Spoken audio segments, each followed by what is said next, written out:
What's up, everybody? I hope you are fine. I hope you are doing well.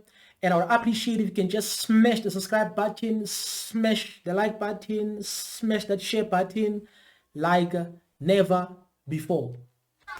The community of Ratanda in Heidelberg, south of Gauteng, protested outside their local Shoprite supermarket. This after 33-year-old Bandile Tshabalala died after he was allegedly locked inside the shop's cold room for more than 8 hours. It's alleged that the store's manager locked him inside the cold room after he was caught stealing chocolate. Angry protesters hurled stones at the shop, damaging the manager's car and the supermarket's glass door. Okay, fine, masifika laphayana. Ikhona iveni yamaphoyisa.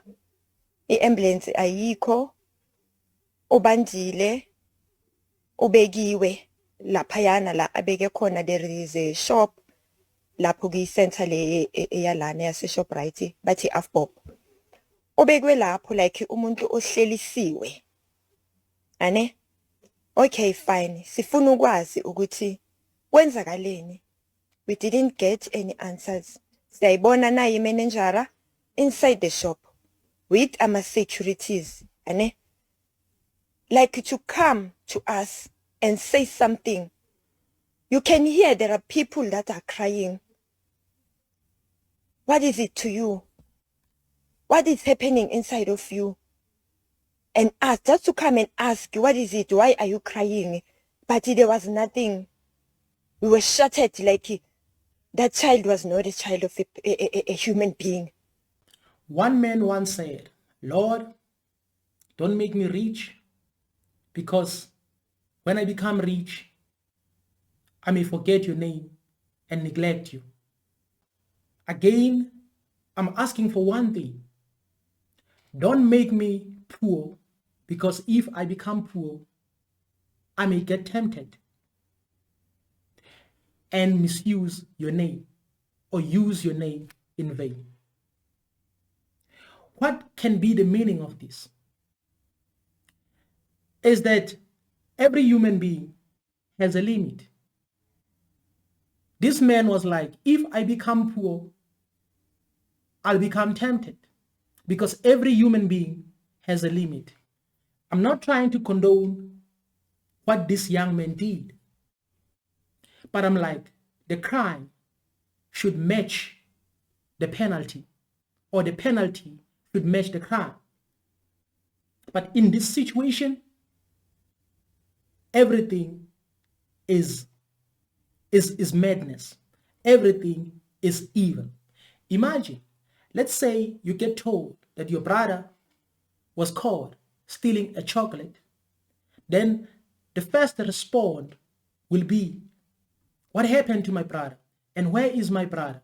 And they tell you that your brother was penalized. So right now, as we speak, your brother is cleaning the entire floor of the store. Then you will say, okay, it's understandable. I'll talk to my brother. But again, let's say you get told your brother was caught stealing a chocolate. Then he was taken into a freezer for several hours and he died. Come, let's go and identify the body of your brother. In this situation, even a witch will call this evil. Even a witch will say, this is not only wrong, but this is evil. Even a man who is doing life in prison, the moment they hear this, they'll say, this is evil. This is not only wrong, but this is evil. So we are living in the times whereby people do as they please. You are the manager of the store. You have to manage the stock. You have to manage everything that is happening in the store. But at the same time, you have to follow the procedure. In other words, you should not be a manager and a judge and a police officer at the same time. So this manager took matters upon his or her hands to say, you know what, let me just throw this man into that freezer. How can you do that? Because That's evil. There's no way we can justify this. This is evil. At least maybe they could have said, okay, because you keep on stealing, or maybe you stole from our store, we will no longer allow you to enter into our store. This is the decision they should have taken. I'm not like justifying stealing. I'm not like people should go ahead and steal. But what I know is that every human being has a limit. It depends on the challenges you face. I'm not saying we have to condone stealing, but I'm trying to say every human being has a limit. That is why this man was like, Lord, don't make me suffer, because most definitely I'll get tempted. And the moment I get tempted, I'm going to embarrass you. We should not condone what he did, but at the same time, we have to understand that this penalty doesn't match the crime. The penalty doesn't match the crime. So we are living in a situation whereby the government is doing as they please. They do everything the way they want to. Some people are like, private sector is better. Everything, man, is worse, because you cannot be a manager and a police and a judge at the same time. At least you could have judged the situation by saying, security, we no longer want this man into our premises or into our store. That's fine. Instead of like, let me just put this person in a freezer. How can you do that? That's evil. Imagine getting a call from the police telling you that your son or your brother has passed away.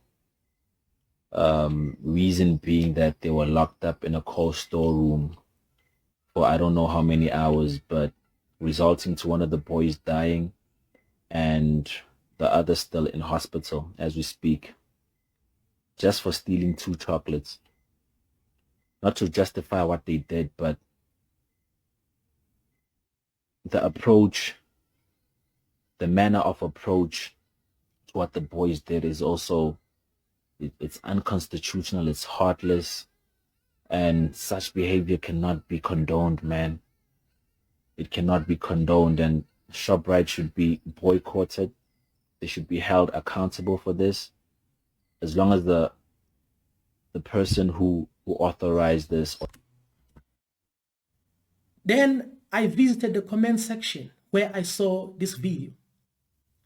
And there were some people who were like, that's good, that's justice. Others were like, that's nice. And others were like, he deserved it. And I was like, what is going on with people? And that's when I realized that the hate is real.